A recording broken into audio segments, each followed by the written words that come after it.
There are two basic elemental reasons why your prayers are not being answered. And that's what I want to reveal to you today. And it's important because prayer is the only phenomenon through which we bet things into our physical world or change an existing situation in our physical world. My name is Abishi from the Deaf Foundation, a non-religious organization that teaches the Bible as a map of inner transformation. By that, we mean that the teachings of the Bible, are the events or the drama that are taking place in your psychology. That also means that all the actors and characters in the Bible are not figures, historic figures that lived in time and space just like we are living. Rather, they are the personifications of your consciousness and its different attributes. That also means that the Bible is the greatest psychological book that has ever been written to help you operate and handle your world of psychology, which is simply your thinking, feeling loop and beyond and beneath it. Okay? So now, what are the reasons why your prayers are not being answered? It is simply, number one, is simply, continuing in the practice of what I call perpetual construction and deferred occupants. What does that mean? You continue to, pray over a situation without embodying that situation first. What do I mean by embodying it first? Without, according to the Bible, behaving as though that problem has been solved already, or that, new thing you want to experience in your physical world has already been bettered. That's why in Mark 11:24, he said, therefore I tell you, whatever you ask for in prayer, believe that you have received it, not will receive. You have received it. So by you have received it, it means you should exercise faith that that has already happened. So if you're not, operating in this spectrum of you have received it, you are not praying correctly, and that's why your prayers are not being answered. The next reason why it is not answered is because you do not understand that your prayers are actually your assumption of a situation or self or other people.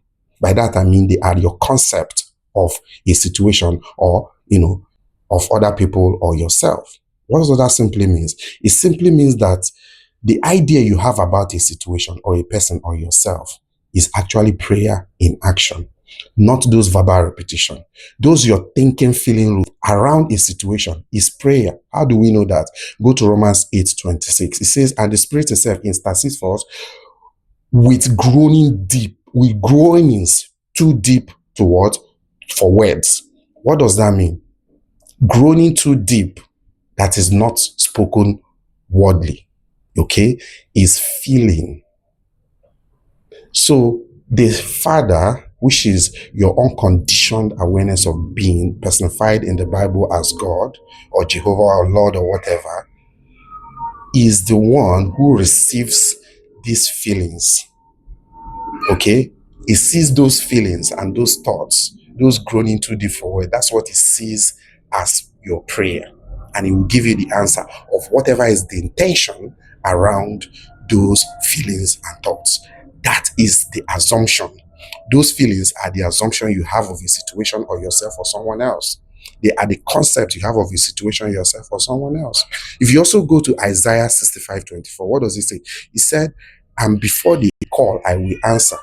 So prayer is not verbal repetition. It's not word, saying something verbally.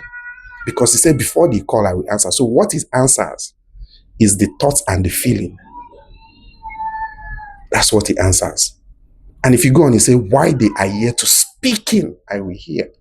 What he hears is those groanings too deep for words. So you should ask yourself, what are you thinking and feeling about yourself, around the situation, or about someone else? That is prayer. That is the true prayer of the scriptures. Not those verbal. In fact, the verbal repetition is an indication that you have not, prayed from the spectrum of wish being fulfilled already, as Mark 11:24 stated. When you pray, believe that you have received it already. So when you are verbally asking, it's an indication of lack. Because the end to longing is being. And that's why Joel said, let the weak say I am strong. So you must have the experience first ahead of the manifestation of that thing or betting of that thing into your physical world. And where do you have the experience? In your imagination, the way you think and feel, in your thinking, feeling loop. That is where prayer takes place. And not all of this noise, you are taught to make in the Christendom. I hope you have learned something here. And going forward, you will know, or you have already known now, that your thinking, feeling loop is actually prayers. So whatever situation, whatever is the intention around how you think and feel about yourself, someone else, or a situation, is prayer that must get answered. Because the moment you think and feel, you have fulfilled the condition for prayer to be answered in Mark 11:24. Because by thinking and feeling as though your prayer has already been answered, as though what you're asking for is already fulfilled, other than perpetual construction and deferred occupants that most of you do today, you have prayed successfully. Because you have shown that you believe you have already received it. And that way, you will part it in your physical world.